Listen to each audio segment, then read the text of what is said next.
I think, of a lot of people's journey into making their first dollar online. So I'm just curious, like, how does that feel to know the amount of freedom that you've given so many people? That's a good question. I think How did you land your mentor? I know that you had like your original eight-figure business copy mentor. How did you find that guy? so to put it in simpler terms, I believe the mindset that you're in when you're writing a piece of ad copy and the feelings that you inject into that ad copy and what your state of mind is as you feed Facebook the ad determines or has some bearing on the results of that copy and that ad campaign. It's all connected. I'm curious the way that you go about raising your consciousness. Yeah, so right now it's through meditation, spending time in nature, and then specifically I've been doing a lot of Kundalini breath work. Also, just wrapped up, what was it? I think it ended here 2 weeks ago, but Clean Your Inner World. For me, that was If 5 years ago you came up to me, you're like, yo, Tej, as you're going through life, if you want to enhance your experience, just feel your arms and legs. I'd be like, dude, what the fuck is this guy talking about? I got shit to do, right? Feel my arms and legs. What is that going to do? Because we think we know what our arms and legs are. We have an idea of them, right? But when you actually feel into your arms and legs, like in this moment, for instance, the way that I experience it is it starts off as you feeling your arms and legs, right? The actual muscle and the butt and the body part. But as you keep your focus there, like even in this moment, as I keep my focus there, you realize that the physical body is a doorway for presence. as you went through like saying that you didn't feel that you got enough support growing up. How did that, like, do you feel like now you give yourself extra support or you intentionally give other people support or your mission or whatever in life is to give people support because you felt like you didn't get it at a younger age? For me, it's really funny, but when I try to help people, I never help people. But when I try to help myself and I write to myself and I build for myself and I share the things that I used for myself, that's what results in the greatest help for others. So the reason why it seems like I'm detached from that is because I know it's not my doing. And the more I take credit for it, the more I get in the way of actually being able to help people because then it becomes about me as opposed to what's actually happening, right? I'm just showing up, trying to feel my arms and legs and allowing what life wants to create to move through me. So, what's a belief that you've somewhat recently shattered? Or has there been one Mm, you've recently been like, well, that's no longer true? that's a good question because I Let's had see. an experience where I realized that everything was connected. Then I went on a walk and every single person, every animal, every baby, the trees, the sun. It felt like everybody was smiling at me while saying, "You finally got it, motherfucker," with like the greatest joy. And I felt like I had tapped into something. And that was life transforming. And it sent me down the rabbit hole because I was like, there's something here that I need to figure out that I don't understand. So, to your point, even the smallest point will transform your life in a very deep way. What is something that you just continuously surprise yourself with? Because we don't really want our identity to come crumbling down because we think our identity is who we truly are. So we hold on so tightly to our beliefs because we think that's the only thing that is real.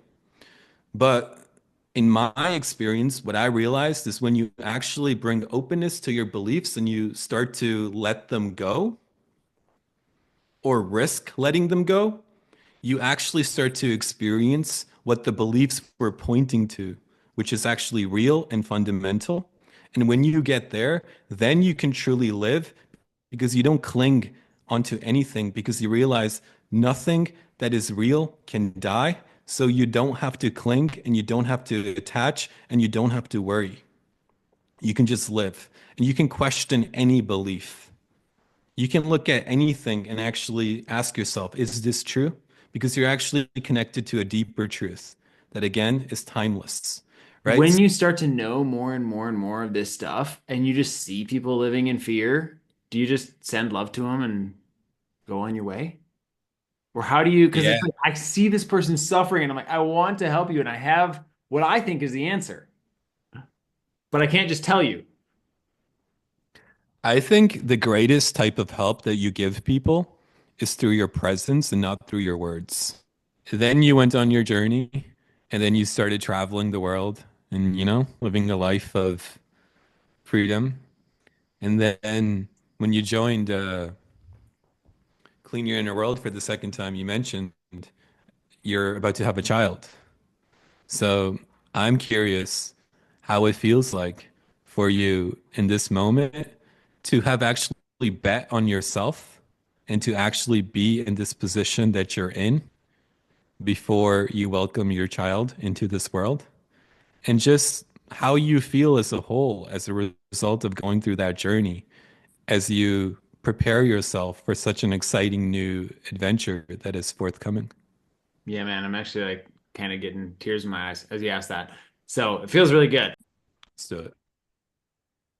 Tej Dosa, you're my hero, or at least one of them. Thank you for coming on. Dude, it's an honor. I'm glad that we can run this. Super stoked. Yeah, man. So you have been at the forefront, I think, of a lot of people's journey into making their first dollar online. So I'm just curious, like, how does that feel to know the amount of freedom that you've given so many people? That's a good question. I think for me, I don't really think of it like that. The way that I kind of see it is there's certain people that just have that it factor and then they're gonna win regardless. And if you can just kind of supercharge their journey, then, I guess it creates goodwill. But I don't really think like, oh, I'm over here and I've helped all these people make their first dollar. That doesn't really register for me, but it does feel, I think goodwill is really important. And I think the energy that you put out there is the energy that you receive back, whether it's something that happens directly or something that happens indirectly. I've been blessed throughout my life in many areas. I would even go as far as saying in pretty much every area. And I think it's a result of, just putting out goodwill out there, and then not really caring about what comes back my way. And I always get blessed tenfold on the back end. So my initiative is just to die with all my tunes released. I don't want to die with any music still inside me. And for me, that's the mission, that's the objective. Whatever happens is a byproduct, whether people make a dollar, whether people make $0, that's outside of my control. My thing is to only control what I can control, and that's to die a happy man, knowing that I left it all out there and I have zero tunes left inside me when it's time to go. Incredible. So I imagine you've probably had plenty of clients, plenty of buyers who just did nothing with all the tools that you gave them. What is the For sure. actual, like the teacher, they can do a little bit, but honestly not that much. So like what is the actual success rate in your mind? Because it's just like if the guy's got it or not, or if he's willing to actually do the things, in my opinion.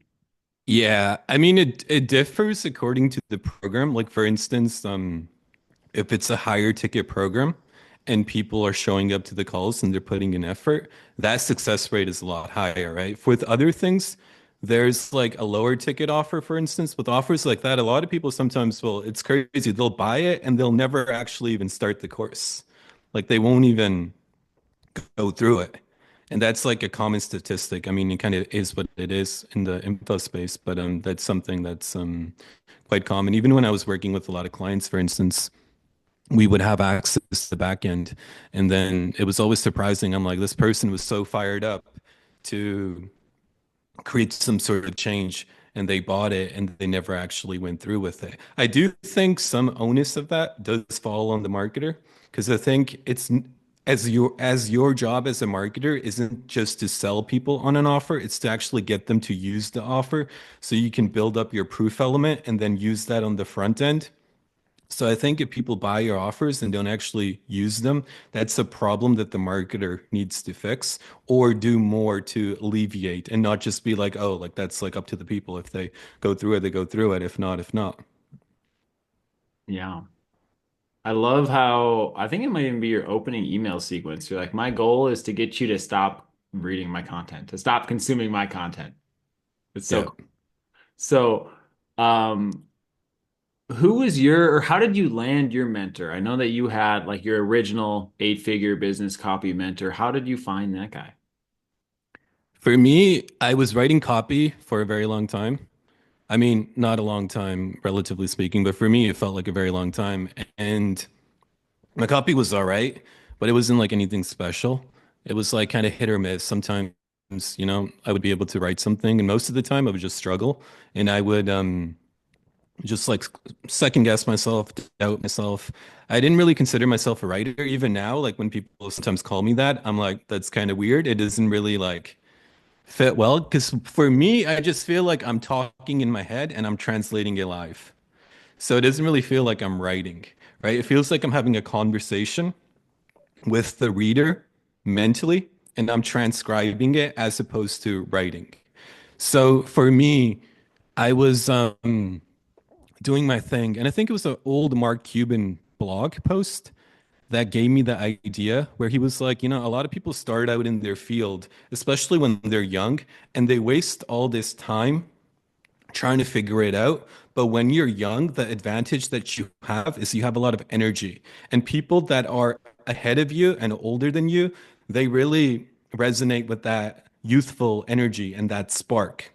So use that to your advantage, right? And I think he suggested in one of his blog posts to make a list of 50 people that inspire you and then just be like, hey, dude, like you fucking rock. Like, I'm willing to do whatever it takes to work with you for free. And then to also highlight some of your own credentials. So people are like, yo, this isn't some random person, it's somebody that actually has some talent and some fire and a little bit of success under their belt. So up until then, I launched a bunch of different businesses, right? We can get into that, but a bunch of different businesses.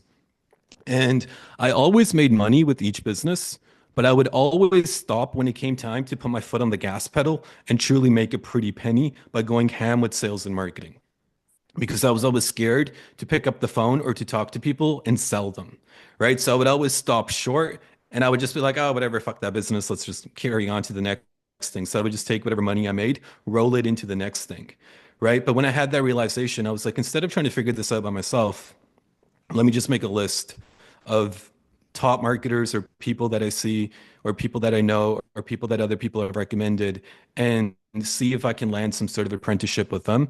And then that's where the idea came from. I had a blog up until then that I had created a little bit of a side business from that was doing well. So I used that as like the credential to get my foot in the door. And I just fired off a bunch of emails. It was the same email more or less, but like kind of personalized to the people.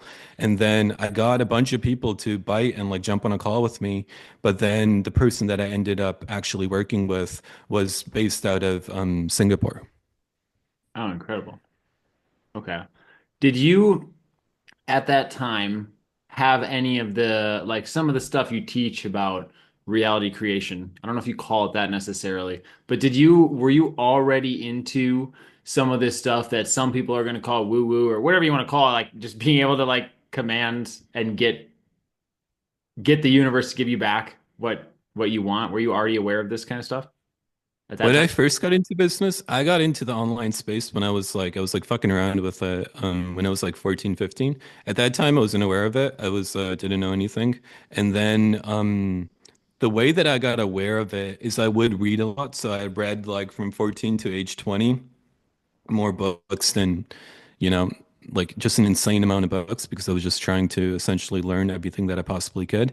And then through those books, I would like, read certain things, learn certain things. But for me, none of it really stuck because it didn't feel like it had the proof element, right? Hmm. Like majority of the books that I read in self-help were just written by authors that just write books for a living, right? They have like 20, 30 books. They're New York Times best-selling authors or whatever, which is great, but that's all they do. And for me, I always needed the proof element.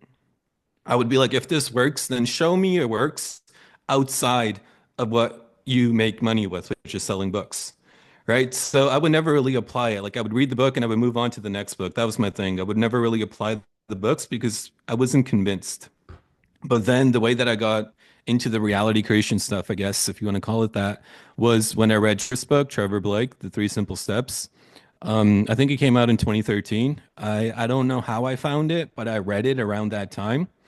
I was like in I was just in university, just like kind of starting that up.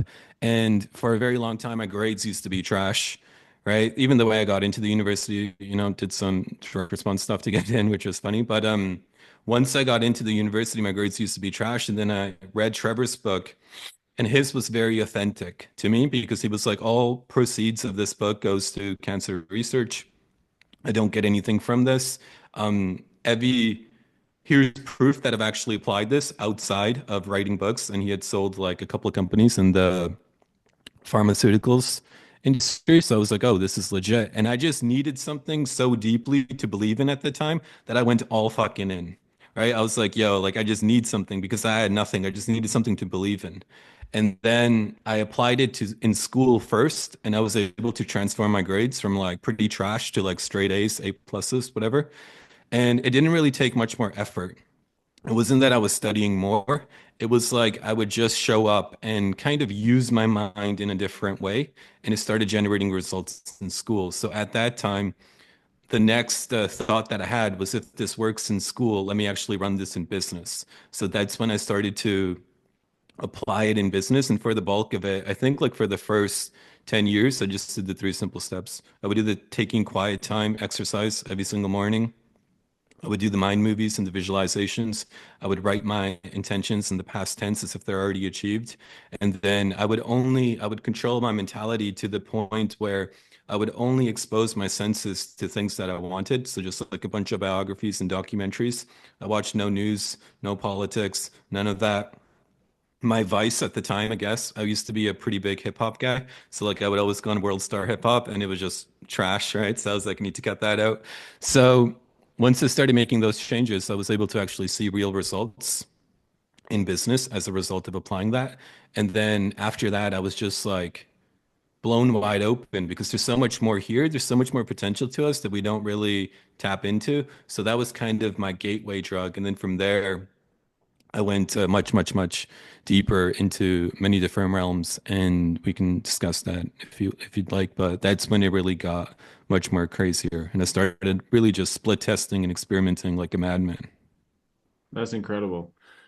Do you think it's intentional that they don't teach some of this stuff in the school, or is it just like the incentives just don't line up to allow people to learn this stuff at that age? I feel like with a lot of this stuff, it's more so an inner journey that people go on, and I feel like the inner journey starts with the inner call. Right? So I feel like the people that want to learn this kind of stuff will find it because it's being broadcasted silently all the time. And when you're ready for it, you kind of just stumble across certain things, right? I do believe in that. I don't think necessarily that there's like some grand plan to keep this away from the people. I know certain people believe that. I don't think that. I think it's just a part of one's journey, and there's like levels of awareness, and when you're on a certain level the world looks a certain way and you are convinced that's the way the world is. But as you start to experience more and unlock more, you start to realize that the world starts to transform, and you start to get new experiences, and you start getting hip to new things that were always there but you just couldn't see because you didn't have the right level of awareness. So I think in many ways, to use a copywriting analogy, life is just a game of moving up levels of awareness. And one isn't necessarily more better than the other, but I think somebody that's in the unaware category, they're not going to come across this. But as they go on their journey, usually once they start suffering enough, they start asking questions and they get curious. And that curiosity is what opens you up to navigating all the other levels of awareness. And I feel like reality is very responsive to you live in each and every moment. It's not something that's dead, right? Or static, right? It's something that's alive. And I always try to keep that in mind. For instance, even when running ads, it's very easy to assume that Facebook or Meta or whatever platform you're using to run ads on is this entity that exists out there and it's dead. But actually, everything is connected. So the way that you show up, in my opinion, influences, it sounds a little bit woo-woo, but it influences the way Meta responds and what it does with their ad creatives. It's Can all you unpack interlinked. that a little bit more? What do you mean by the way you show up? The way that you interact with the actual felt sense substance of life itself sends ripples all throughout, and in return, updates and enhances and gives rise to the results that you experience. So, to put it in simpler terms, I believe the mindset that you're in when you're writing a piece of ad copy and the feelings that you inject into that ad copy and what your state of mind is as you feed Facebook the ad determines or has some bearing on the results of that copy and that ad campaign. It's all connected. Absolutely. Yeah, I've seen it in many other areas of my life, so I don't know why it wouldn't be. Now, if time is not linear, after you run an ad campaign, could you then change your mindset or change your vibration or whatever you're putting out there? Or after you take a test, could you then go study the questions that you guessed on? And in your opinion, would that influence how well your guesses actually were? I think so. I think it's very spooky. I think reality is much more spookier than we've been led to believe. Yes. And I think it's like us humans can't comprehend it. What percent do you feel like we actually understand about reality right now? Probably less than 1%. Yeah, I'm in the same area there. So these things are always there. We just either aren't aware of them, or what I've noticed too is the world literally changes as you change consciousness levels. Like somebody who's in courage or at level 200 does not see something or experience something in the same way as somebody who's operating from love, which is Right. incredible. You recommended levels of energy. I don't know when or in what course, but I that thing rocked my world, man. Once I saw that, I couldn't unsee it, and then I came across it more and more and more. And now it's just like I mean, especially after talking with Danny Miranda, it feels like that is, at least for me right now, the North Star of the life work of like if I raise my consciousness and I make that my focus, everything else gets better. Is that your experience? Yeah. I'm curious the way that you go about raising your consciousness. Yeah, so right now it's through meditation, spending time in nature, and then specifically I've been doing a lot of Kundalini breath work. Also, just wrapped up, what was it? I think it ended here 2 weeks ago, but Clean Your Inner World. For me, that was just getting rid of like honestly, man, that's the best program ever. You need to promote it more, or I don't know. It's so good. Um, so that helped me go deeper into stuff that I was still holding on to and still having shame and guilt and some of these lower emotions on. And then Mm. also helped me like I've gone through it twice and failed one time. That I was just like trying to do it on my own. But every time that I've gone through it, I have left stuff behind which has allowed me, like, I just feel lighter afterwards, which has allowed me to experience more love, and just experience more, like, just joy overall. I'm curious how, since you've gone through it twice, does the program the second time you go through it, how is it different than the first time? Like for instance, you just mentioned a second ago, as you transform and as you change, the world starts to change as well. So I'm very curious to know, like obviously from the first time that you went through it, there's been a lot of development and growth, and I'm sure a lot of rich life experiences that you've gone through since. So I'm just curious to if you could shed more light on that the second time compared to the first time. Yeah, so part of it was I knew what was actually like going to happen, and then I knew it was going to work.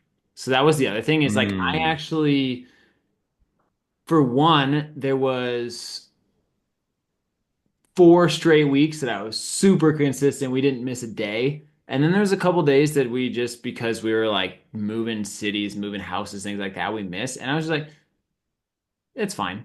Whereas the first time they went through, it's like, no, I will not miss a day. Like I was treating it like 75 hard. So I felt like there was a lot more pressure there.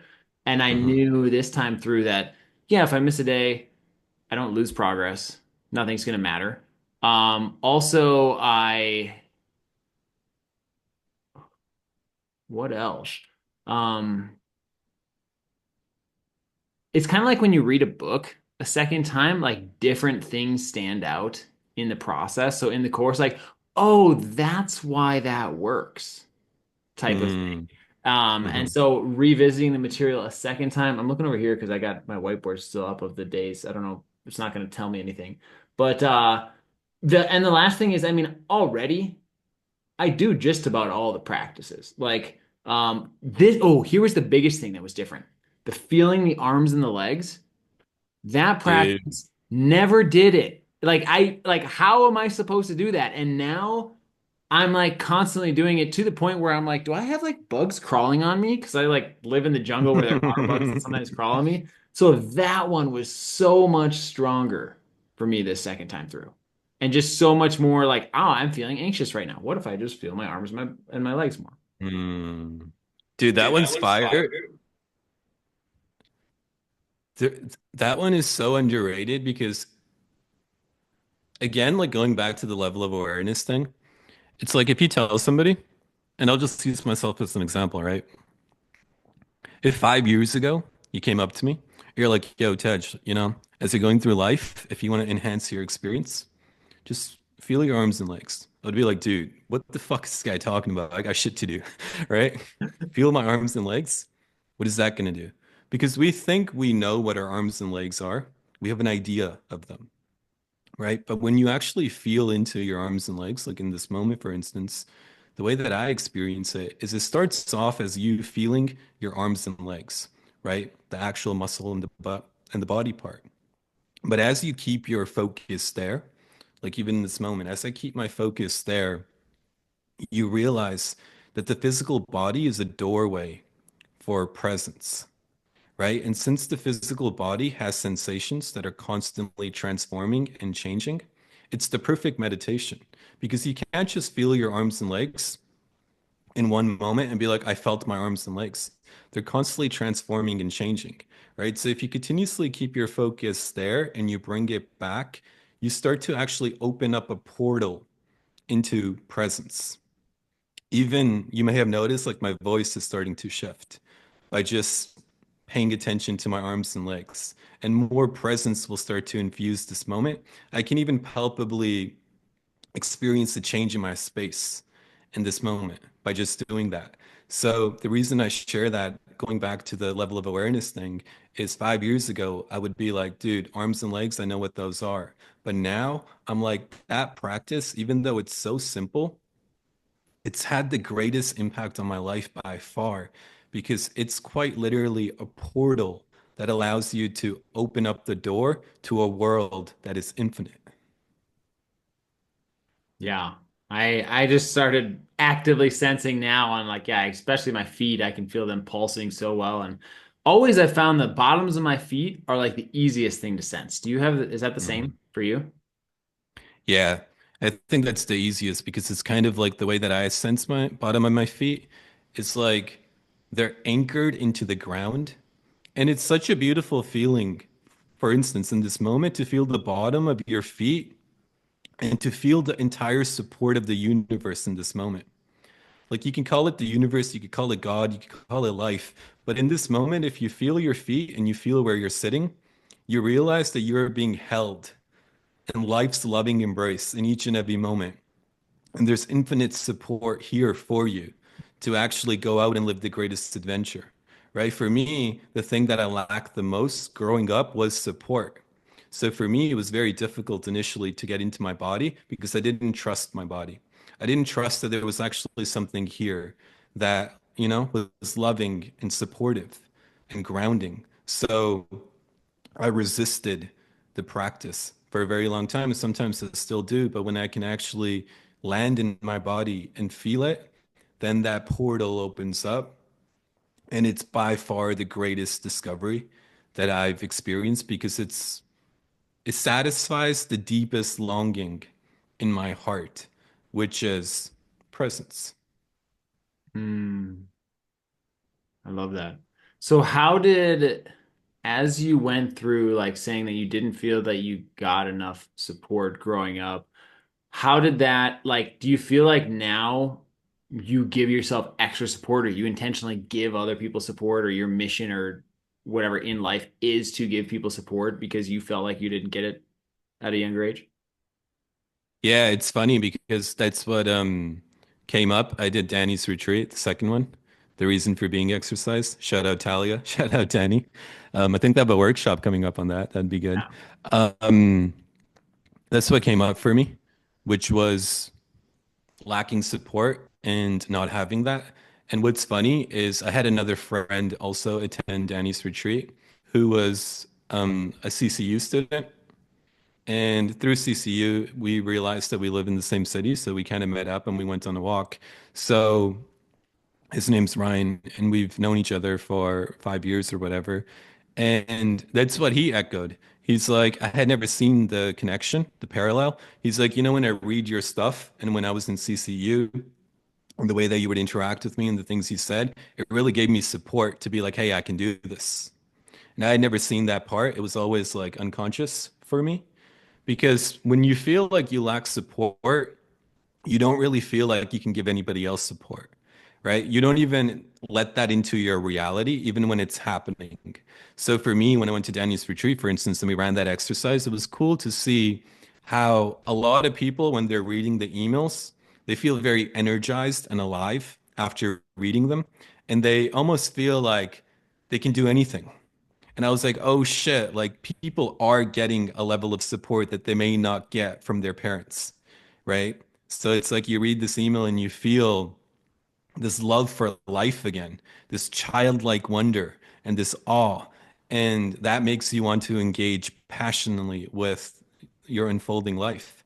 So it was interesting for me. It was an aha moment to make that connection. That's so cool. So you mentioned when I asked you at the beginning, like, how does it feel to have helped so many people? You almost, I don't think you were brushing it off, but you were like, well, that's not really my intention. And I know it's going to come back to me. That's kind of how I interpreted that. So how has helping out these people, how has it, you seem pretty detached about if it comes back or how it comes back, but how has it come back to you? Or what have you noticed? I feel like for me, it's all just the same being at play, right? So it's not really like me as the character Tej helping anybody. It's just allowing the same being to act through me without polluting it so much. So for me, it's like the equivalent of like the index finger helping the middle finger. It's the same hand. So it doesn't really feel like there's much separation. For me, it's really funny, but when I try to help people, I never help people. But when I try to help myself and I write to myself and I build for myself and I share the things that I used for myself, that's what results in the greatest help for others. So the reason why it seems like I'm detached from that it's because I know it's not my doing.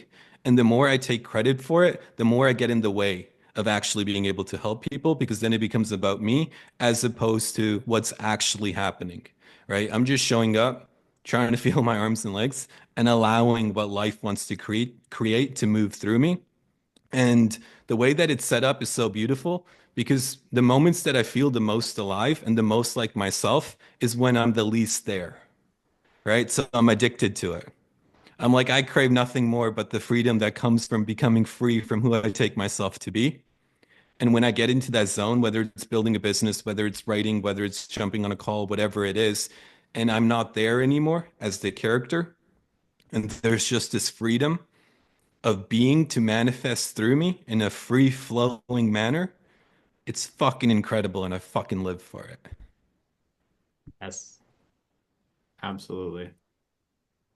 That's, man, the flow state is feels like this is what that's what we're here to experience. It feels like that is the most like just pure presence, right? I used to be so into rock climbing, like that was my thing, and I couldn't Hmm. figure out why because I would be doing stuff like climbing a 1,000 meter cliff in a day and like suffering for the back half of it. And I'm like, why am I even doing this? But then it was like, oh, because I'm just like forced into the present moment and you are there. Like that is the one thing that you can focus on. So you have said many times, or not many times, I mean, I've read your tweet many times of like, remember who you are. Like, remember who you are, remember who you are, remember who you are. So I think I know what you mean by that. That you are a piece of God or source or whatever you want to define it as experiencing Tej for a while. Do you have a different way that you would describe that? Yeah, I feel like when I say remember who you are, I'm referring to the deepest part of you that is timeless and not a product of time, right? I feel like the identity that we get throughout our life experiences as a human is based in time, right? It usually exists around age 5, 6, 7. That's when it develops. And a lot of the problems and worries and stressors that we experience are also based in time. If you were to accelerate time by 100 years, all problems that you are experiencing currently would no longer be problems because time would bring an end to those problems. So for me, the excitement of life and the real potential of life is to live a life that exists in time, right? You have a job, you have a business, whatever it may be in your particular case. You have a family, you have relationships. You also get to experience life as a baby, as a child, as a teen, as an adult, as an old man, hopefully. And these are all beautiful stations in the journey of life. And each station brings up new opportunities and new problems and new challenges that allow you to dig deeper into yourself and use that as material to get to know yourself in a more complete and fundamental way. So it's all amazing. And for me, when I say remember who you are, it's a reminder for myself more than anything, because when you're in the midst of life and you're living full throttle, it's easy to get sucked into time. It's easy to take what's unfolding before you to be the fundamental truth of reality and of life. But my greatest joy has come when I live in time, but I live from the part of myself that is timeless, the part that was never born and never dies. And that's not an idea. It's not something that sounds cool, even though it's low key sounds pretty cool, right? It's something that's a real experience. And you experience it by experiencing presence. I think presence is the deepest answer to everybody's longing, whether they realize they're longing for it or not. Because the moment you truly experience it, you instantly vanish and all worries melt. And it's also why, if you look at people in society that aren't even into anything spiritual, the things they love the most, like having sex or partying or drinking alcohol or dancing at raves or rock climbing, for instance, it's all because it induces presence, right? So they mistake the activity, and I also do this, they mistake the activity as the source of their love, as opposed to what they truly love, which is presence. Yeah. And you can get to presence literally just by sitting with your eyes closed and doing nothing, Exactly. which is So, exactly. Which is, yeah. So, like, you can be so free even if you're in prison because freedom is timeless. you had this video about like I think it's called like how to meditate, and it just made me laugh so hard because I still sometimes have these experiences of like, oh my gosh, that noise, I'm trying to meditate, like get out of here to go away. And did you just figure that out by your own? That like, oh yeah, this is that is part of the process and I can just be it. Or how did that click for you? Yeah. I mean, the way that it clicked was I would sit down to meditate at my parents' house when I first started to meditate, and I would kind of just become aware of my thoughts, right? I would become aware of my thoughts and it would be like, damn, my mind is noisy. It's making so much noise. But I'm aware of the noise, so I'm meditating. I'm not getting sucked up in the noise, right? So it was happening internally. Then I would be meditating and like the neighbor would be mowing the lawn on like Saturday morning at like 7 a.m. or whatever.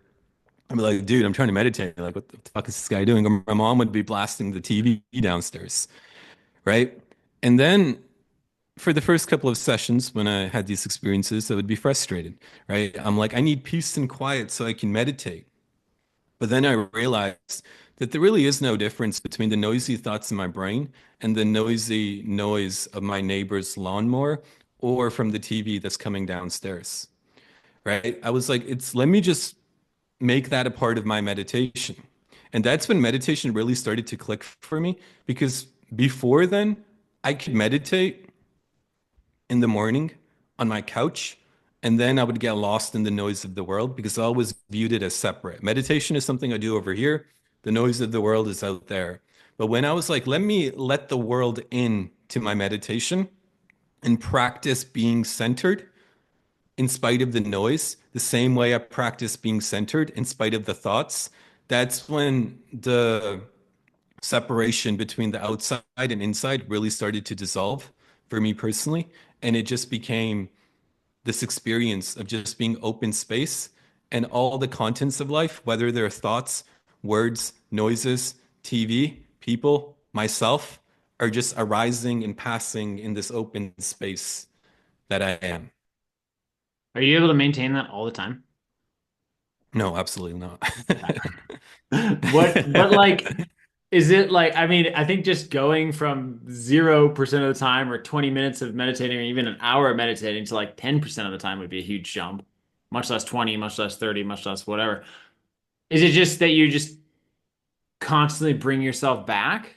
Or do you have times where you're just completely in that state for hours on end? Yeah, I mean, there's times when there's like weeks that go by and I don't even know what the fuck happened, where the fuck I was, right? I'm so disconnected. And then I come back and I'm like, man, I don't know who the fuck just lived those last 2 weeks, right? And then there's other moments where not even sleep can pull me out of it, right? I feel very deeply anchored. And it's kind of the zone that I've been in for the last 3 weeks. My life has been transforming like quite rapidly during the last 3 weeks. And it feels like I'm doing absolutely nothing, but everything is happening.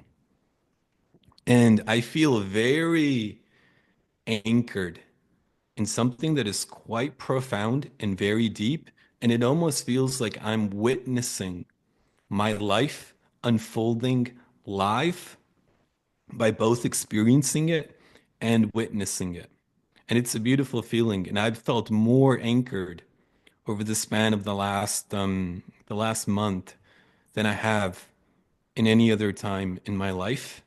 So it's been a profound shift that I've been experiencing as of late. But like you said, the first time that I went from, let's say, experiencing this 0% of the time to experiencing it 0.000000001% of the time changed my life because I had an experience where I realized that everything was connected.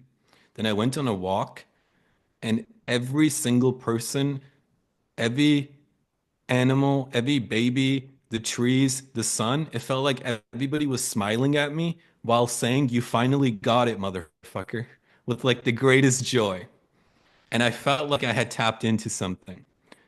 And that was life transforming. And it sent me down the rabbit hole because I was like, there's something here that I need to figure out that I don't understand. So, to your point, even the smallest point will transform your life in a very deep way. And then once you had that experience, that made you probably want to pursue it more and figure out, hey, how can I be in this state all the time? Yeah, for me, again, like going back to the copywriting example, like for instance, when I was like, hey, instead of trying to figure this out by myself, let me just cold DM marketers that are doing what I want to do and learn from them. I applied the same thinking to spirituality. So instead of trying to crack it myself, which I was trying to do on and off since like 2011 in many ways, and I thought I kind of knew what was going on, but it was large part just intellectual understanding. It wasn't like experiential. But then I did the same thing where I just found spiritual teachers that were very tapped in, that I believe are on the cutting edge of what's actually possible. And then I just started working with them on a weekly basis. And that's virtual, right? Yeah, it's through Zoom, and then there are some in-person retreats. But what's wild about it is even though it's on Zoom, your entire space transforms as if it's real, in person, live before you. So that to me, I've experienced that like hundreds of times.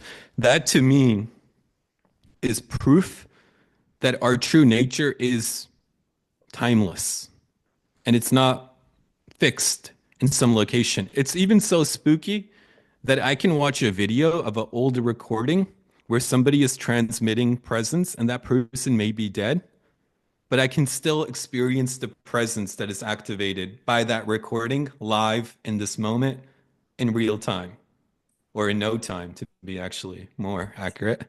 But it's wild. So I had so many of those experiences, and that really reinforced that this isn't just an idea that our true nature is timeless.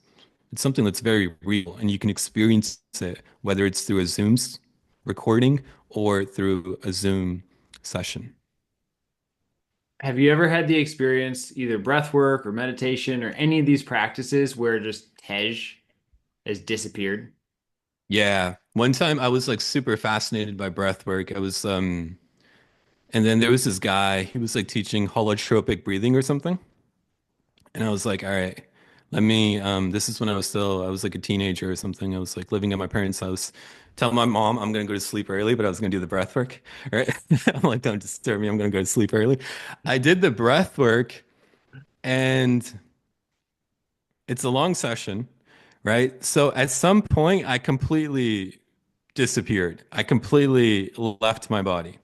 And the breath work, holotropic breathing, I only really did it that one time, but it was designed to do something like that. And I was very curious, right? So I ran it, and I was both so there and not there at the same time. But I was aware that I had left. The usual familiar sense of myself had left and gave rise to something much more. So that was one time that I experienced it through breath work, but I experienced that pretty much on a weekly basis every time I do the sessions, right? And the more that I experience it, the more things start to unfold in my life because again, I'm out of the way. So it's similar to what I experience when I'm writing. When I'm truly writing and things are like flowing in a very deep way, I don't feel like I'm the one that's writing. And I'll come back and reread some of my old work and be like, who wrote that? So you feel like you're channeling or like God's writing it, or what do you? I don't know. Personally, I don't really channeling and like those types of words I don't really like to use.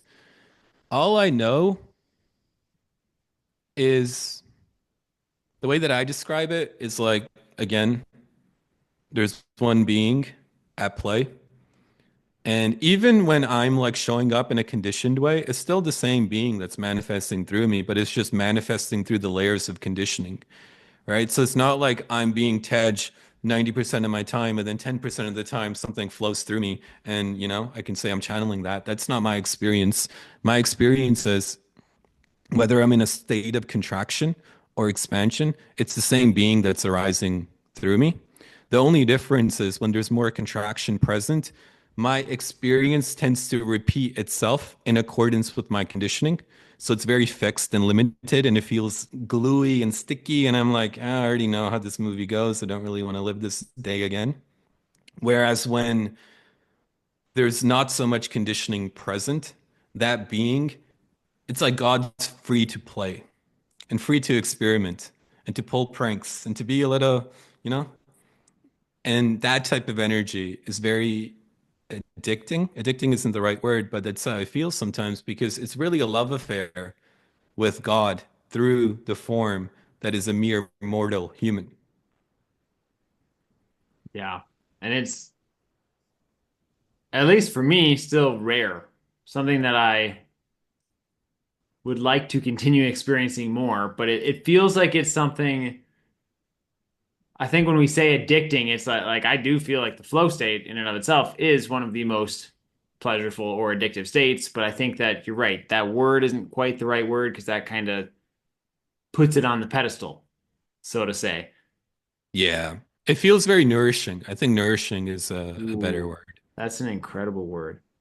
It's so, Yeah. As a side note, isn't it crazy how the word nourishing is a source of nourishment? Like even just hearing the word, you're like, dude, that's incredible. You got nourished by the yes, word. yes. Man, I love being conscious of my language and just the words that I use and noticing how much they affect me. Like ever since I found out about neurolinguistic programming and realized that that was like how much it affects your experience, it's been so incredible. Have you ever like spent time with NLP or hypnosis or anything like that? Nah, nope. Okay. You apply a lot of the principles. You just label them a different way or you just naturally know them. So it's really cool. Yeah, I haven't yeah, I don't know much about that space at all. Cool. Well, yeah, it's like just that example you gave, right? How you saw me change, my state changed with that single word. Mm, mm, Boom. And many other things. So I just recently took a course on hypnosis, and then nice. afterwards I had some friends come on, and I like helped them quit addictions in one session. Like, oh, you've been smoking cigarettes? Would you like to stop? Sure. Okay. Now you think cigarettes are disgusting. Next. I just like went through the line of like four different people, and I was like, this stuff is so powerful. Like, Hmm. Yeah. so, so cool. What are you most excited about, like either learning right now or just like spending the most time doing? For me, what's the most exciting is living life in such a way that you don't know where it's going to go and like continuously jumping into the unknown and trusting yourself that you're going to figure it out. That to me is the greatest source of excitement because you quite literally take the leap and then things just unfold in a very magical way. I read something recently on Twitter where the big idea was essentially nature loves courage. And when you take a leap of faith, you think that you're going to fall and hit the pavement. But the greatest secret to life is when you take a leap of faith, nature actually comes alive and removes all the insurmountable obstacles that you thought were in your way. So for me, what's exciting is seeing how much distance I can put in between where I started the video game of life and where I end the video game of life while having maximum fun and being equipped with maximum presence throughout it all. Like, I don't just want to live out the greatest adventure known to man. I want to be fully present to every single feeling that I experienced on that journey, whether it's painful and I don't want to get out of bed, or whether it's the source of the greatest joy. I'm like, this is fucking amazing. I just want to bottle this up and sell it to the world. I want to be present throughout it all. And that to me is exciting because there's a greater intelligence at play. And I want that intelligence to paint my life. And I want to experience that life in real time. And that to me is exciting because I don't know where the paintbrush is going to take me. Incredible. So the some people would just call that God. And I've noticed you sometimes use the word God, sometimes you use other words. I don't know if you're necessarily hesitant to use the word God. I know some people have like stigma around Yeah. the word God. And so do you prefer to call it something else for For you me, I have personally? no, yeah, for me, I don't have any problems calling it God. I just don't sometimes say the word God because, again, as a copywriter, like you said, certain words carry certain um stigma. And also, when people feel like they already know the word, they block out new information, Wow. right? So for me, it's like I remember the first time I experienced this. It was with my mom, and I thought I knew my mom, but I only knew the word mom. And it was reinforced with an image that was programmed when I was a child. So I wasn't really interacting and seeing my mom as she truly was before me. I just kept seeing and interacting with this word, mom. I had a great relationship with my mom, and of course, still do. But after that experience has shifted, because I was like, whoa, if I let go of that word and actually experience and sense this person that's before me, it gives rise to a completely different experience. It's the same thing with the tree. You look at a tree and you think you see the tree, but if you let go of the word tree, your experience of the tree is very different, right? So for me, when I use different words, it's to kind of maneuver around the normal defenses that we employ because we don't really want our identity to come crumbling down because we think our identity is who we truly are. So we hold on so tightly to our beliefs because we think that's the only thing that is real. But in my experience, what I realized is when you actually bring openness to your beliefs and you start to let them go or risk letting them go, you actually start to experience what the beliefs were pointing to, which is actually real and fundamental. And when you get there, then you can truly live because you don't cling onto anything because you realize nothing that is real can die. So you don't have to cling and you don't have to attach and you don't have to worry. You can just live and you can question any belief. You can look at anything and actually ask yourself, is this true? Because you're actually connected to a deeper truth that, again, is timeless, right? So for me, the times when I believed in something the most is actually when I was the most fragile because that was all I had, right? When I actually started to discover something more, that's when I had the least beliefs.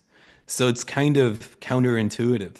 When somebody really believes in something, it's because they have nothing else. There's nothing else that is more fundamental than their level of belief, right? But when they start to let go of their beliefs, then they actually have some deeper ground that they can stand on to actually be able to let go of their beliefs. That's incredible. I have the belief that everything is a belief. And it's interesting because it's so like you could just literally go through and like deconstruct. And first off, it just has really helped me realize where I've limited myself. Like, for example, I've seen this pattern that people who are successful almost always have hit like a rock bottom before being Mm, successful. So then I created this belief, well, my life's been easy for the most part. I haven't had this rock bottom or low. So I need to somehow go and create this low in order for me to then get that success. And then I'm like, wait a minute, right. that's just a bullshit story that I'm just making up. So that's not Yeah, true. you just saved 5 years of your life. Yeah, exactly. Yeah. So what's a belief that you've somewhat recently shattered? Or has there been one Mm, you've recently been like, well, that's no longer true? that's a good question. Let's see. Let's sense into the question and see what pops.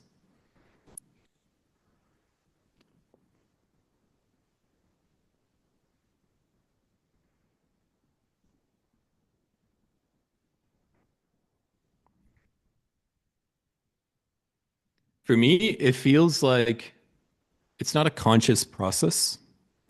Like internally, it feels like I'm shattering one belief after the next, but it's not conscious, right? So the way that I explain this is I've transformed rapidly in terms of who I take myself to be and the way that I show up in comparison to who I was when I started the video game of life. And that process is the result of shattering unconscious beliefs, right? Because your beliefs form your identity. And when you look into your identity and you start to unravel it, the beliefs go, right? So for me, like one belief that I had as a result of my upbringing was that the world is very cruel and cold and aggressive, right? So for me, it was very difficult to actually experience reality's loving embrace. I didn't trust it. So I had to have experiences of that over and over again to actually erase the conditioning on my soul that was making me believe that this world is very cruel as a result of certain childhood experiences. And as a result of digesting that belief and unraveling it, it gave life to a new world. It was very loving and supportive and, all the amazing things. But it feels like the entire process is the process of letting go of your beliefs. It's a game of subtraction as opposed to a game of addition. Because if you take the premise that your true nature is already here, live in this moment, then there's nothing you have to add onto this moment to be able to experience it. The only thing you have to do is remove everything that's preventing you from experiencing it. Yeah. Yes, so much. That's incredible. When you were just sensing into that question, can you like break down what you're doing? Yeah. I mean, I'll try. Maybe. Yeah. When I say I'm sensing, I mean, I think it would be cool if we could just kind of do it. Yeah. What I mean is when you ask a question, the immediate response is to move the elevator upstairs and to cycle through all the cabinets in my mind and then pick out something that I think you or the audience wants to hear and then feed that to you in a compelling way. So people are like, man, this is a sick podcast, right? That's like the habitual response. But that's so boring to me. Like for me, the reason I don't really do that many podcasts is because they're so boring. It's like people just ask questions and I'm just going to take material that I have in my head and just transcribe it. And it's not going to be exciting. It's not going to be fun. There's going to be nothing new that is created, right? Because it's a very dead process. It's just transcribing. Most podcasts ask questions, the person answering goes into their history, picks it out, and recycles it back to the person, right? There's no openness, there's no room for delight and surprise present. So when you asked me that question, and I was like, let me sense into it, I was resisting going upstairs and actually sensing into the space that is here. And when I do that, the answers that arise even surprise me and I actually learn something, right? So usually what happens, and it's happened multiple times throughout this podcast, is you'll ask me a question. And because I don't want to spend so much time in silence, I'll start with a cookie cutter response to just say something to get going. But in the meantime, I'm sensing into it. And then I'll usually deviate my answer a little bit. And when I find something, I zoom in on it and I'll go deeper into that. And when I go deeper into that, I'll be like, I learned something as a result of that. Like I didn't know I felt that way about that, or I didn't know that this was an example of a belief that I shattered. Right. So I'll make connections. And that to me makes the podcast fun and exciting and interesting. Right. Otherwise, it's just super boring. Hmm. So to keep social norms, you just start explaining something with your mind, and as you're explaining with your mind, then you're finding the real answer with your body Yeah. or with your energy Yeah. or whatever you want to call it. And then you The tie simpler, sorry, go on. no, and then you tie them together. Yeah, exactly. Like the simpler way to explain it, I kind of did a bad job of explaining it, is like the typical response is the known response. So I'm going into what is known. But then when I'm sensing into the space, I'm actually going into the unknown, right? And all discovery occurs in the unknown. So when we have aha moments or insights or breakthroughs, it's usually because we enter the unknown and we see something that we previously couldn't see. So for me, interactions and podcasts are actually such a gift to actually go on because people ask you questions that nobody really asks you. And it's easy to give known answers, but then nothing is really learned, right? But when you go into the unknown, and usually in order to go to the unknown, at least for me, I need to let that question land and actually feel into the question. So it takes a little bit of time to sense into the question and to actually feel the question as opposed to just hear the question. And when I do that, it requires some space and silence, at least in the background. And as a result of doing that, new juice is revealed. And that's how I like to live my life.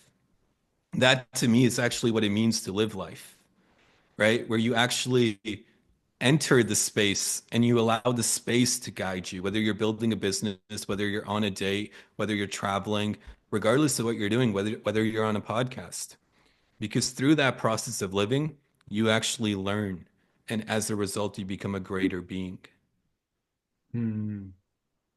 Incredible. So when you're doing like a coaching call, I remember we would have 30-minute coaching calls as part of one of your programs, and you would just, I mean, maybe you're just so tapped in, but I felt like God was answering me there. You would just like, oh, immediately I know how to solve that, and you would just like such a deep, like I could hardly keep up as I'm writing.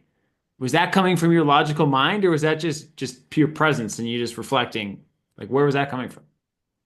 When I'm like, for instance, when I'm like in the zone, then it's instant, Yep. right? But like on today's podcast, for instance, like I've been up since 5 in the morning and it's like 6 p.m. So I'm a little bit, not fully there. So it takes a little bit of time to get there.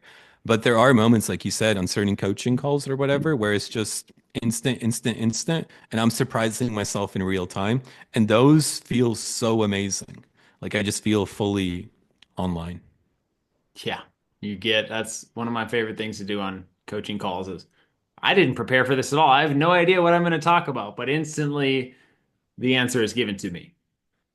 Exactly. And I think that requires a level of trust in something deeper than just your intellectual mind, right? Because in order to show up to a call, doesn't even have to be a coaching call. In order to show up to a call or to a particular moment, on some level, like, according to society, you should, of course, prepare. But then you should also be open enough to let go of your preparation, right? Because that's when the real magic happens. Like, even whenever I have to do something that requires some sort of preparation, I will prepare, I'll be ready. But then I will forget everything. Like, I used to do this even when I was writing exams in university. I would study, study, study, study, study. Then on the day of, I would forget everything consciously. I would just let it go and trust that the question will bring up the answer that is already stored in my mind as a result of the studying, and I don't have to worry about figuring it out. And that opened up my brain to actually, it was so easy. Like tests were just boom, boom, boom, boom, boom. And it felt like I wasn't even like consciously trying to remember anything. So I apply that pretty much to everything. And I think that's like the secret to really good performance. Trust is the word that really stood out to me, Yes. aka faith. Trust. Yep. Yep. Is there a difference for you or to you in between trust and faith? Yeah, like the way that those two words land is different. For me, trust feels like a whole body experience, and faith feels like I don't feel the full body experience, but I'm gonna believe that it's there. Like it doesn't feel as juicy for me. Other people probably have the different take on it, but for me, trust feels like I'm completely anchored and I'm immovable, and whatever is needed to happen will happen, and I'll be present to it. Whereas faith is like, I don't know if what's needed is going to happen, but I believe it will happen. There's a slight difference between the two for me. Hmm. Yeah, I'm not sure. I know there's a difference. Like we have two different words, but I was trying to figure out how I even relate to the difference. I guess faith traditionally means like in at least from in my experience, a religious context, which is like you're putting faith into something that, and then sometimes, when I used to go to church, I would ask a question and he would give me some bullshit answer. He wouldn't know the answer himself, so he would just make something up. And it's just like basically just have faith. And it's like, Right. I don't like that as much. But then an experience like in rock climbing, people don't fall in the no fall zone. Like there's times when you just like you cannot fall, you get really hurt. Especially if you're doing like higher level stuff, but people never fall there. I mean, they do, but it's so, so rare. And it's just like I can think back to times when you better believe I was present when I knew, man, if I fall, I'm going to take a Mm, 40-foot fall or hit the ground or who knows what. right, And it's just, this just doesn't happen, which is wild. right, right. Yeah. I didn't ask you how much time you had set aside here. We're over an hour. No, I'm good. I'm good. Cool. Okay. So, what is something that you just continuously surprise yourself with?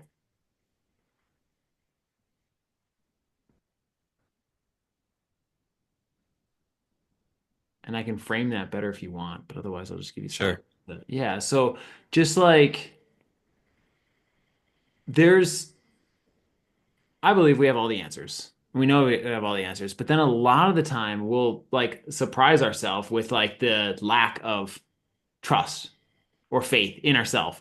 And then we'll realize like, and then it'll all work out perfectly. And so like, oh, okay, well, why did I doubt? Like I already knew that I am so powerful and I have all this available, but yet for some reason I wasn't trusting there. So do you have anything that's either probably more so on the fact where you have doubts or you allow doubts to creep in and you're like, I already know I got everything that I need, but somehow you surprise yourself into allowing it to happen? yeah. I feel like for me, like the thing that jumps out the most is like when I'm embarking in a new lane that has like a lot of challenges, or, with various businesses when it presents like a lot of different fires that are outside of my normal wheelhouse. I notice it's easy, for instance, to give in to certain thoughts, but whenever I'm in those moments and I trust that whatever is needed will arise, I'm always blown away at how much capacity we truly have and how I've spent the bulk of my life not even activating and experiencing that capacity. Like I was having dinner with my buddy the other day and I was telling him, I'm like, dude, I feel so fucking dialed. This is the most dialed I've ever felt in my fucking life. And he's like, bro, like, dude, you've done some crazy shit and like you were dialed. I'm like, dude, I always felt like I'm just missing something. Like I'm just like not fully dialed. And as a result, I got sick. I don't know if you know this, but I got sick in like January. I got pneumonia for like a month and a half. And it was pretty bad. Like my toes and my lips were like turning blue. I had like a crazy heartbeat. I woke up one day, I didn't know where I was.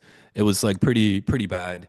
And the way that I described that experience was like it felt like for the last 4 years, I was a laptop that had all these downloads that were ready to be downloaded. But in order to download them, I had to restart my computer, but I never restarted my computer. Then I got pneumonia and I couldn't like literally move for like a month and a half. I was just in bed. And as a result of being in bed, I could actually download all the downloads that were ready and I could restart my computer. And as a result of that experience, since I've been back on my feet, I'm still not fully recovered, but since I've been back on my feet and been able to live my life and work again, the level of being dialed is surprising to me. There's so much more capacity that was unlocked. And I'm just like, whoa, this is fucking crazy. The way that I explained it to my buddy was, dude, it feels like I have 8 arms and they're all doing things simultaneously and everything is happening without me doing anything. Right. So the level of capacity that we have is very real. And that's been the greatest surprise that I've been experiencing as of late. That's so interesting. The bad quote unquote thing of getting pneumonia and being super sick, and I'm sure it sucked in the moment, but was like it sounds like exactly what you needed. Yeah, 1000%. Like it was so funny because I was telling another friend that this year was the year of expansion for me. That was the word that was coming up. And then I started the year not being able to do anything. Like I got sick on January 12th and I was pretty much out of it until like the end of February. And then I was like, man, what type of year is this? Like this isn't the year of expansion. Like I haven't been able to do anything. But really, again, it speaks to the point of subtracting instead of adding. Because when I was able to subtract, I was able to actually expand in ways that I've never expanded before, ever since getting back on my feet. So it feels like if I didn't have that experience, I would have just approached this year in the same manner that I approached last year, which was still great in many ways, but it would have been more so a repeat as opposed to something new. Interesting. Have you tried or did you try any like esoteric or any kind of healing, self-healing, energy healing, any modalities, anything like that? I didn't try much, but one of my friends, he's big into the Joe Dispenza stuff. So he was like, yo, do these meditations. I did do a couple of those. For me, I didn't want to try anything. I didn't want to use my mind to overcome the sickness. I wanted to actually experience the sickness fully Whoa. How come? because I didn't want to change my experience because I felt like my experience was arising to teach me something. So Hmm. me trying to change my experience was trying to push away the lesson. Interesting. And I feel like I knew certain things that I could do to get back on my feet because I would do them and I would be back on my feet. But then when I would stop doing them, I would get sick again. So I was going through a pattern where I would recover and I would be good for 3 days. And then I would get the symptoms all over again. And then I'd be out again for like 4 or 5 days. Right. So I was like, there's something, this isn't random. There's nothing that's random. Everything's arising. There's some juice here that I can mine. So I stopped trying to resist the experience. And instead, I tried to open up to it and actually experience the experience fully. And it's actually deepened my sense of self because my body was pretty much lifeless, but I was so alive at the same time. And I was like, this is fascinating. I was like, to set the context, I would be in bed for 8 hours straight, just lying down, and my heart rate would be like 90 plus for 8 straight hours. And it would be like I'm on a run for 8 consecutive hours and I'm just laying in bed doing nothing. And then my body was just going through it. But like I was so alive and I felt so good, even though my body felt like trash, that I was like, this is interesting. Yeah. What did you focus on? Like, were you just like laying in bed, eyes shut, meditating, essentially? I actually couldn't even meditate. It was like my mind was completely gone. Like for a while I was like, man, am I gonna get my mind back? Like it was pretty rough. Um for a large amount of the time, it felt like I had no thoughts, but not in a cool spiritual type of way where it's like, dude, I have no thoughts. This is awesome. It was literally like, dude, I have no mind. Like, can I get my mind back? Right. So it didn't feel like I was focusing on anything for a large part of it. It just felt like I was laying there, just laying there. That's it. Hmm. And in the end, it was exactly what you need. I love that analogy of the computer with all the updates. That's such a, Yeah. yeah. This is exactly how it feels. Like, exactly. Because even when I get updates on my computer, I'm like, dude, I'm not going to restart this. I got shit to do. But I was doing the same thing with my life because I've gone through very intense and crazy experiences the last 4.5 years, but I never truly digested them across every realm of my life. It's been very intense in a very cool way, but also in a very challenging way, right? So, and I've like had to go through certain things that really proved to me just how capable I am, but I never truly digested the fruits of that work. How much work I put in. And I don't just mean like typing on my keyboard. I mean like work with a capital W, which is the work that delivers eternal W's, right? Like how much work I put in is pretty intense.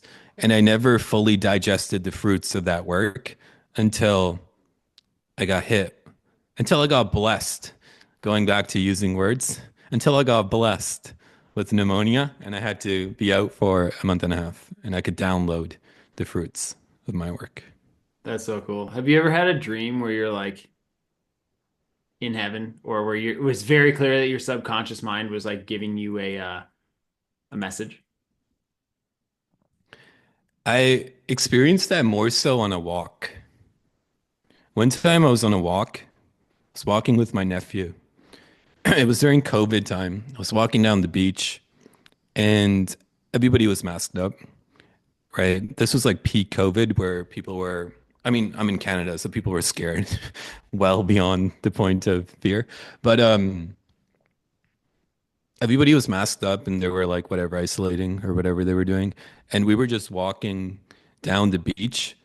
And you know how you were asking me earlier, like, have you ever had a moment where you just kind of disappeared? And then I had one of those moments. And when it happened, I disappeared. And then when I came back, I was like to my nephew, dude, we're in heaven and nobody knows. Because it felt so, on one level, comical that we are so precious and so real and so fundamental that we can't die. And all around me was just fear with the masks. That the disconnect between the two felt very comical in a certain way. But also, it felt like COVID or no COVID, this is heaven and nobody fucking knows.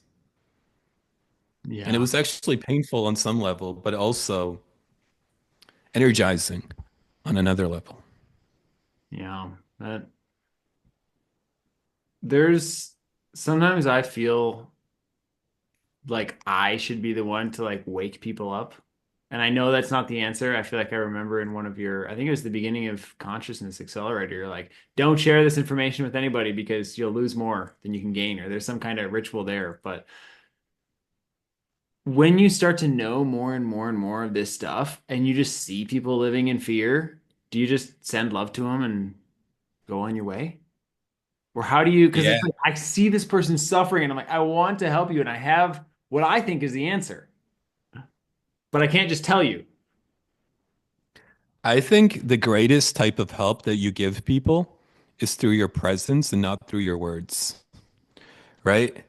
So when you're around people and they're suffering and they're in fear or they're in contraction or they're going through it, you could say certain things to them, but it's not really going to have an impact on them, right? Or you can embody a level of presence with a lot of compassion that will actually do something to their experience and actually shift it, Mm. right? So I think by just embodying presence, it's why you see when there's like a crime zone with a lot of crime, a lot of people will come together and meditate, and then they'll dedicate the fruits of their meditation practice to the safety and the well-being of the people that are in a certain zone.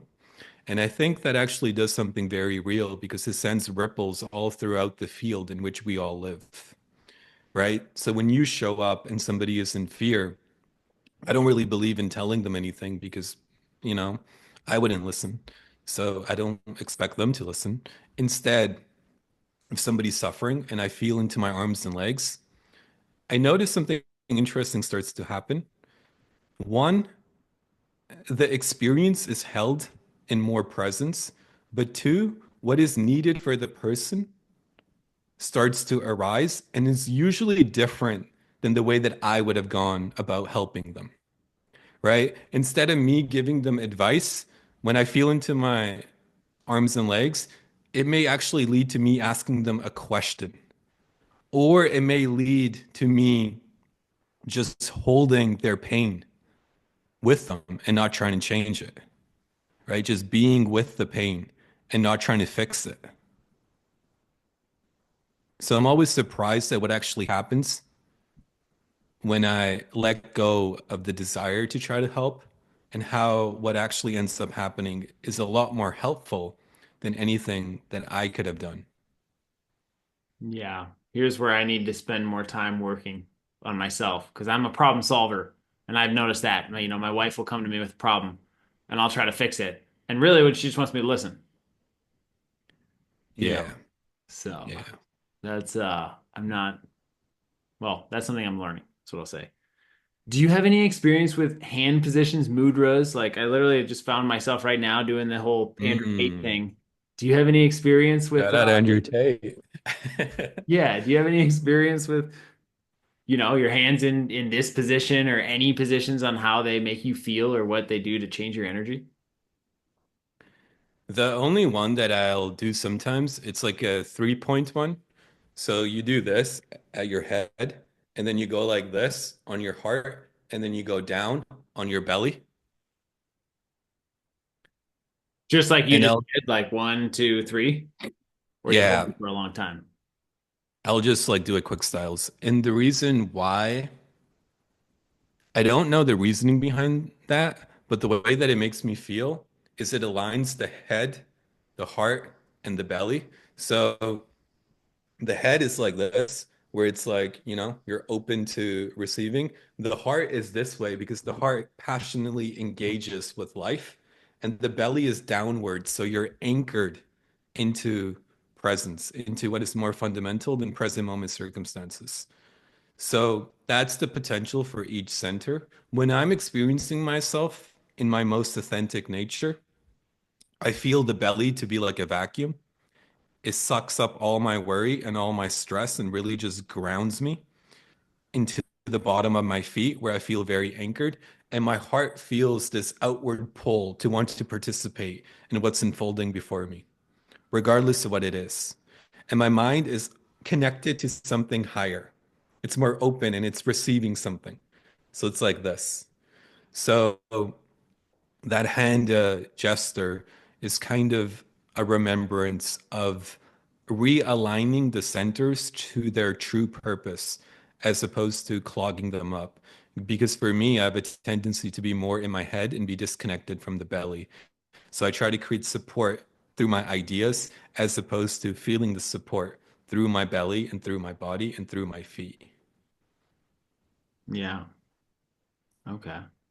Do you spend a lot of time on the heart? This is something that I've been making the over the past 2 months a more conscious effort to like I believe in the chakra system and I'm very, very certain the first three are very much open and I know that my heart is opening. But I remember reading I think it was you're talking about working on the heart in one of your sessions with the spiritual practice you do or whatever. What do you just focus on it? Do you like hum a certain tone? Like what does working on the heart mean to you? Yeah, working on the heart for me, I don't try to directly work on anything. I feel like the heart opens as a result. It's almost a byproduct, right? So I don't take the direct road to working on the heart. I'm not like, okay, for the next 30 minutes, I'm going to sit here and work on my heart. I don't even know what that means, to be honest. The way that I go about it is one, I think the most important thing to work on if you are going to work on something is the belly. Because if you truly open up the belly, the heart opens as a response because it feels the support of the belly. So it naturally wants to engage and open and stay open even in spite of difficulty because the support is present, right? The heart only ever really closes because it gets scared and it feels like there's no support to actually be with what's unfolding in an open and curious manner. So it shuts down and contracts. But if you can open up the belly and feel the belly, then naturally the heart opens in response. It's like a child is like the heart and a parent is like the belly. If the parent is open arms and hey, like I'm here for you regardless of what happens, the child is going to naturally relax and engage and participate and trust. It's going to lead with more openness and curiosity, right? But if the parent is like, hey, if you do X, then I'll love you. But if you do Y, you're on your own. The child is going to go more into the head and contract and start second guessing and like, play that entire game. So you can do the same for yourself by opening up the belly and essentially becoming your own parent in many ways. But to be more specific, the ways that I have opened up my heart is feeling all the things that I don't want to feel.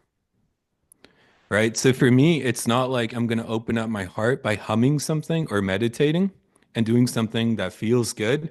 It's actually the opposite. It's like what's actually closing my heart, and usually it's a lot of grief, sadness, terror, heartbreak, frustration. That's what's actually closing my heart.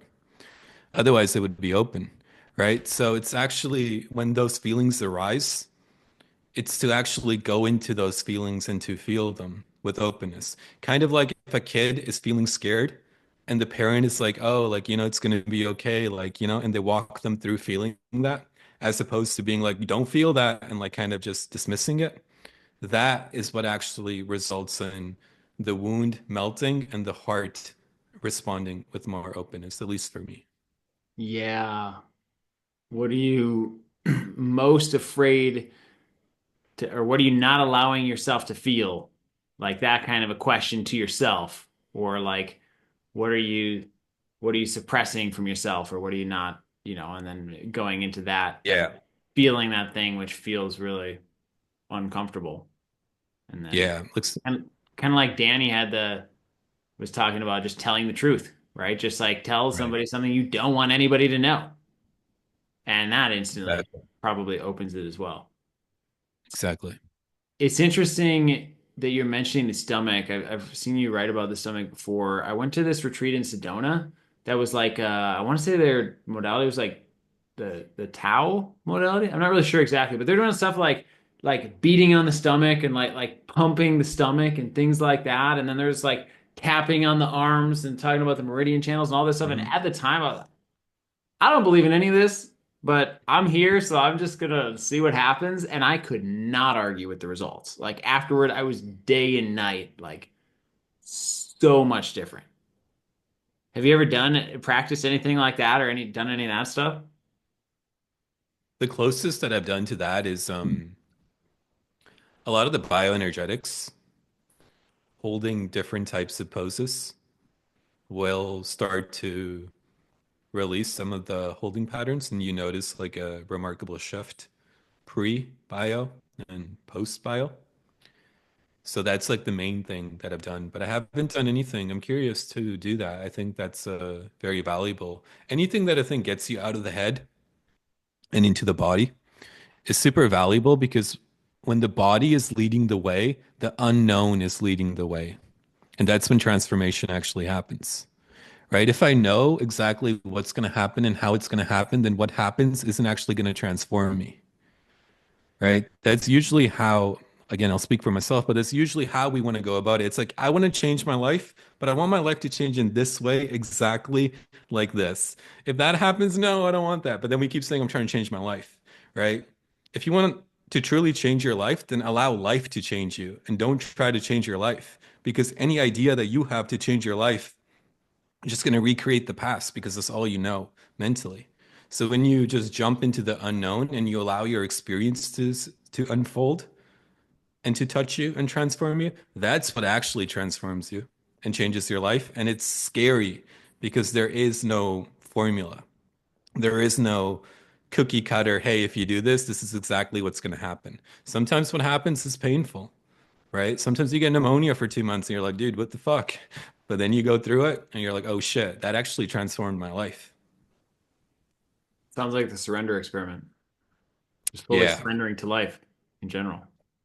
Yeah, 100%. Man, I want control though. Dude, I I feel probably you. all do. Me too, bro. Me too. Me too.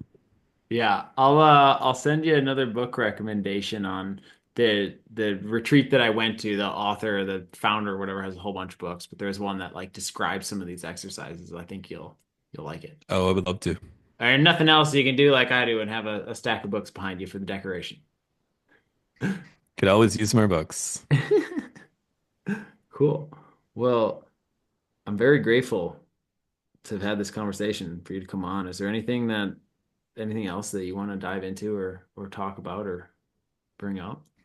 I mean, I'm curious with all the changes that are upcoming in your life. I'm curious because when we first started speaking, you were a pilot, No, air right? traffic control. But yes. Air traffic control. Yep. And then you went on your journey and then you started traveling the world and, living a life of freedom. And then when you joined clean your inner world for the second time, you mentioned you're about to have a child.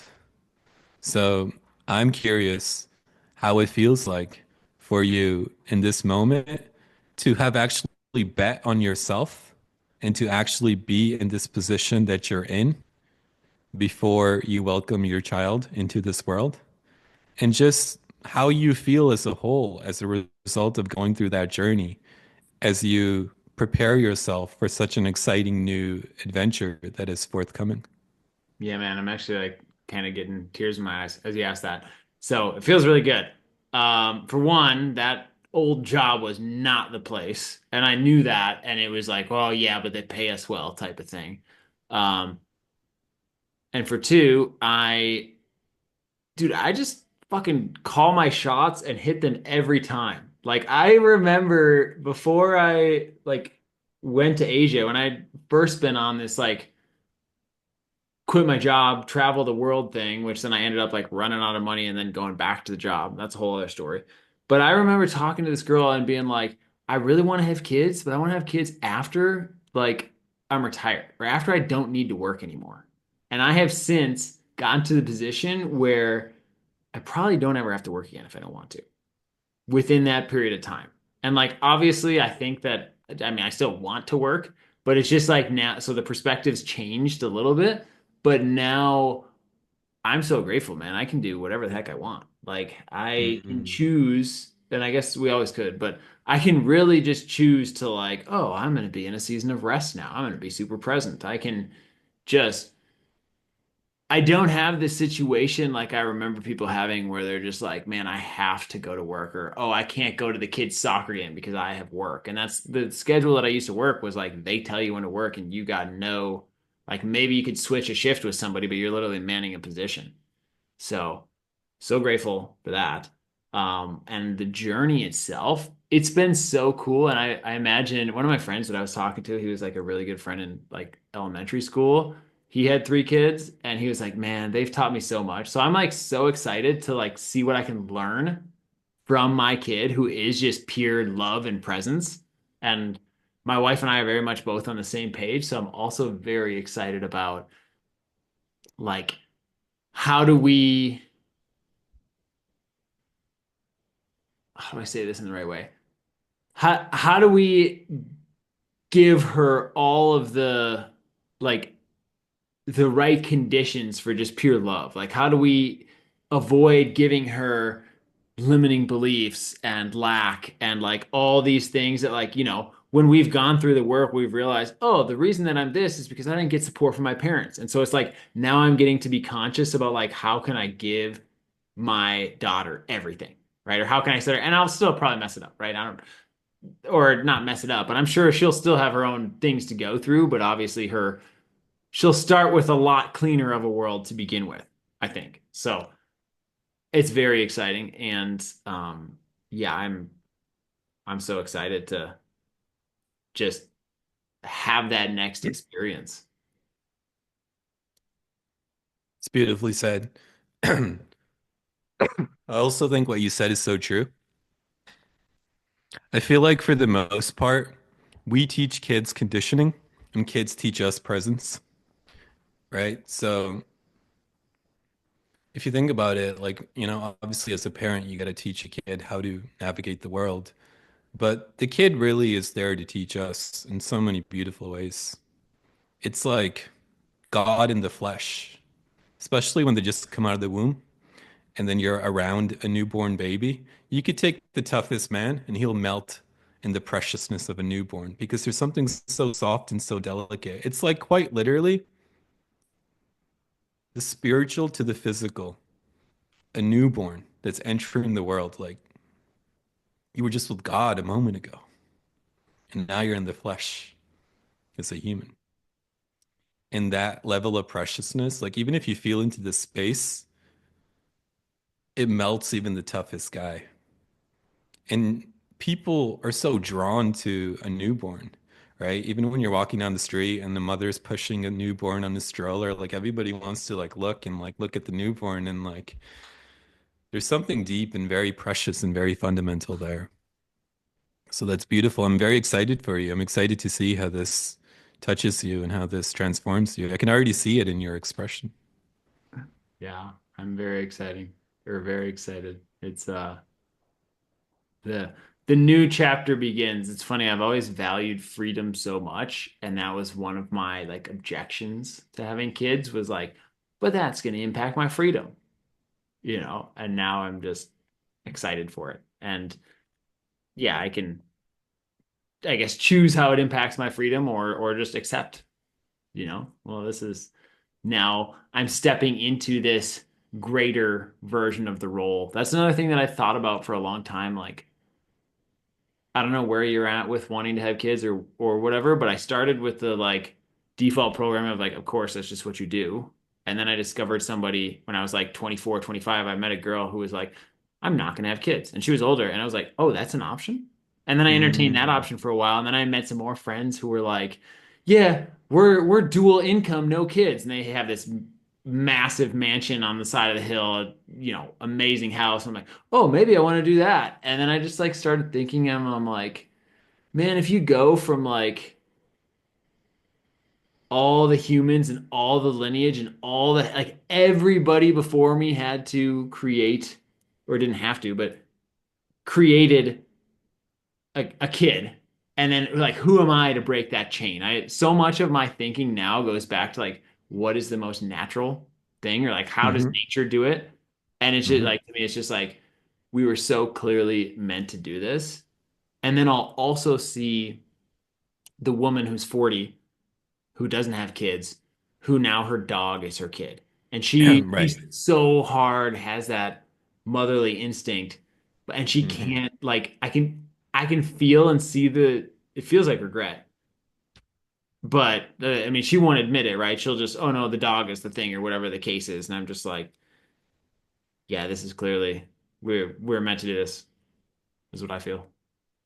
Absolutely. I'm with you. Couldn't agree more. For me, I just love the act of creativity and action, right? Whether you're building a business, whether you're writing a piece of copy, whether you're writing a tweet, whether you're running a podcast. So for me, creating a baby is like the ultimate act of creation. Definitely got to experience that. Definitely. Yes. Yes, yes, yes. That's incredible. Are you ever going to move to Austin? Um, we'll see where the paintbrush of life takes me. So you're not limiting it. That's where I'm in South America right now, but Austin's high on the list. I think when we get the visa stuff sorted out with the wife and the kid, it's probably where we'll end up landing. Yeah. I feel like yeah, there's a lot brewing in Austin. It's funny. Danny texted me the other day. He's like, "When are you coming home, bro?" And then I was like, "I'll be there next month." And then towards the end of the year, pay my annual visits. But yeah, it'll be cool. There's a lot of cool people in Austin. Yeah. Do you feel that just global consciousness is rising and we're like on the cusp of something incredible?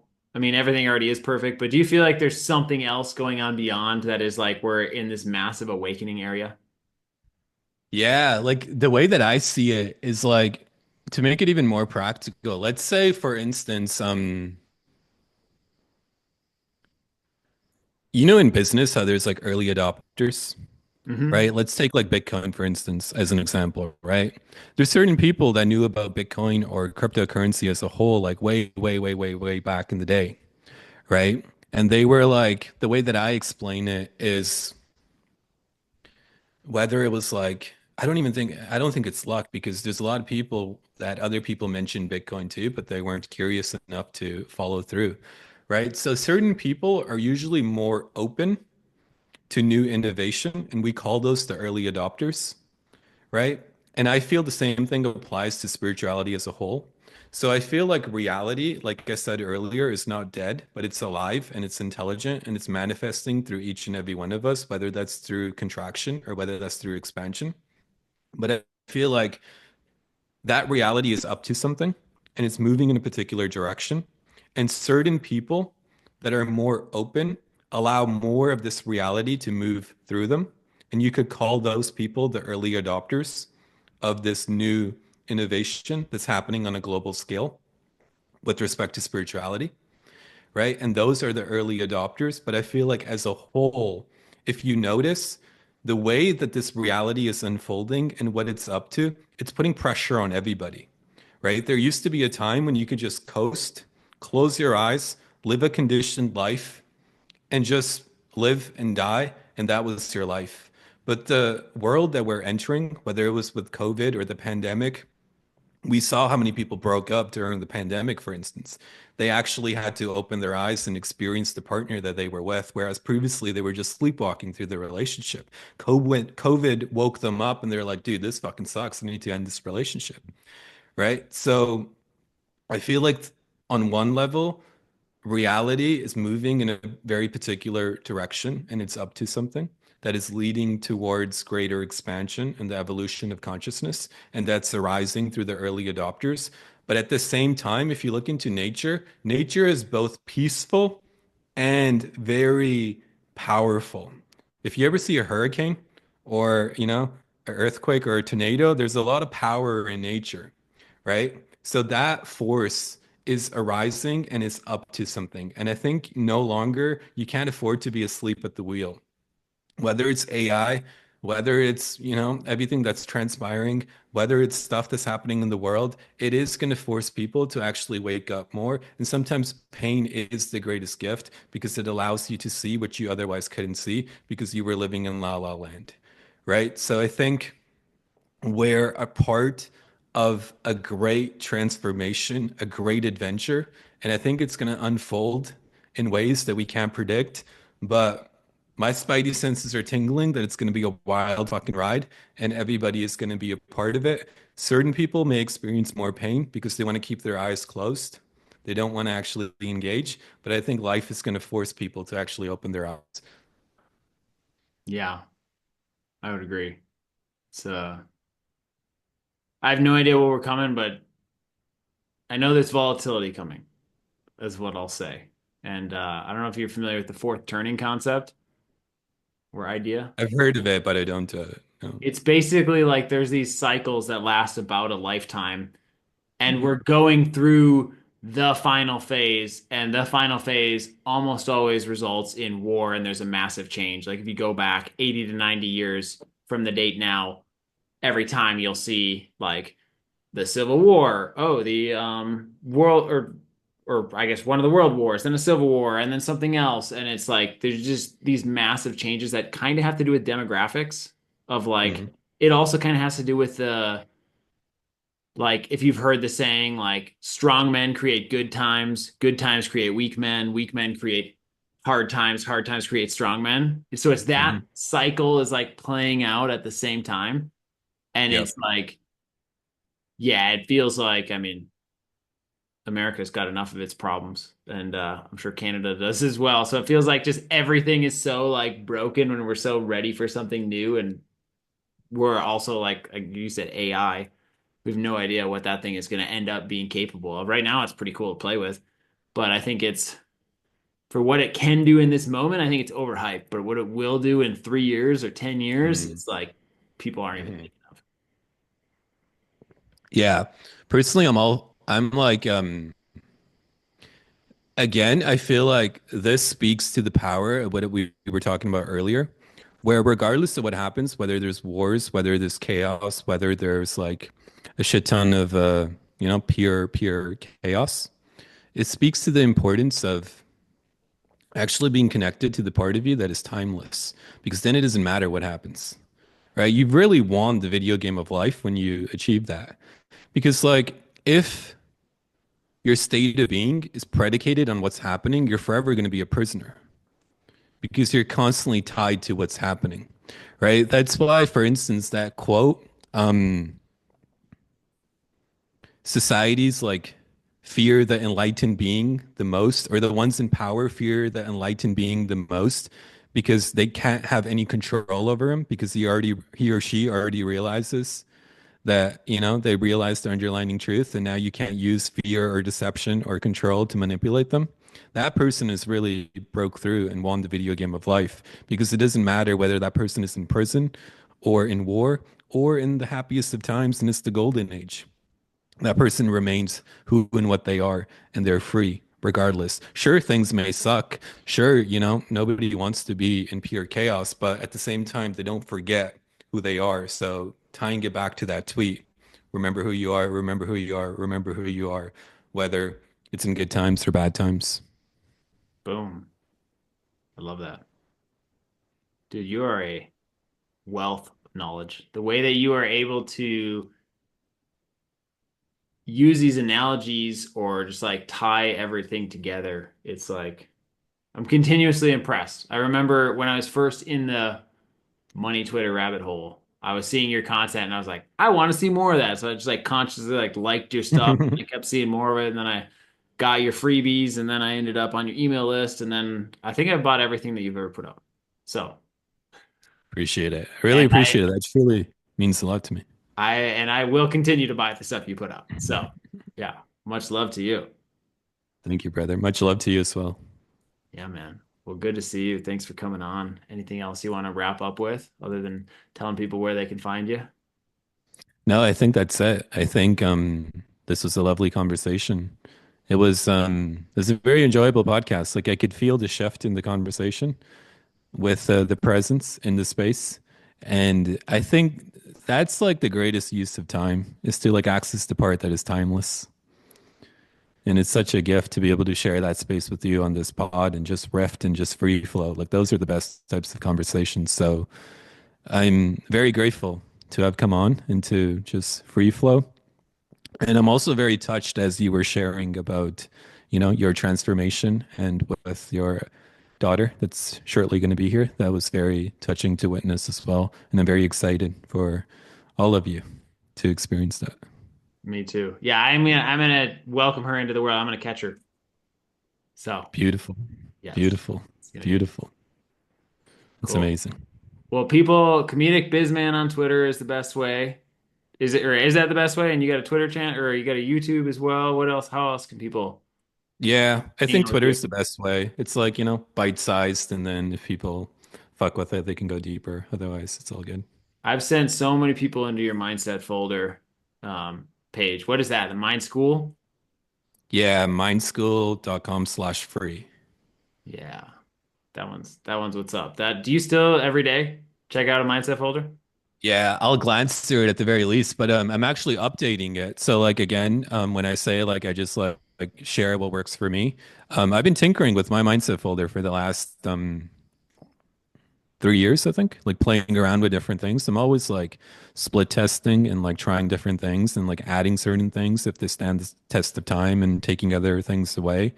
So I got some other projects that I need to do first, but eventually I will update the mindset folder. And it's funny because the mindset folder is designed to create version 2.0, but like now I'm going to create version 2.0 of the mindset folder. So it's a little bit of meta, but yeah, it'll be fun to share that. It'll be free, just like the first one. That's so cool. I got everything that I put in mine.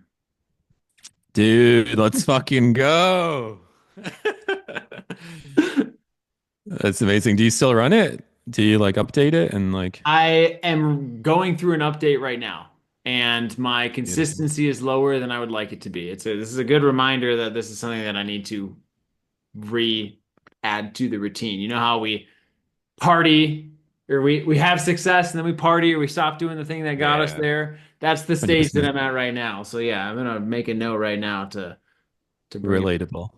I feel like that's also a part of the journey, right? I feel like these tools are just tools and it's useful to like actually let go of the tool to see where you truly stand. Like for instance, even when you're like working with the teacher and then you go like a month without working with the teacher, it actually allows you to see fully where you stand without the teacher, Mm, right? So in many ways, like when we're using tools, whether it's the mindset folder or whether it's something else, we can sometimes like we can take our own power and transfer it onto the mindset folder and think it's the mindset folder that's giving us the power, right? Because we're so like taught to not believe that it's us that's doing it. We always transfer our power onto something else.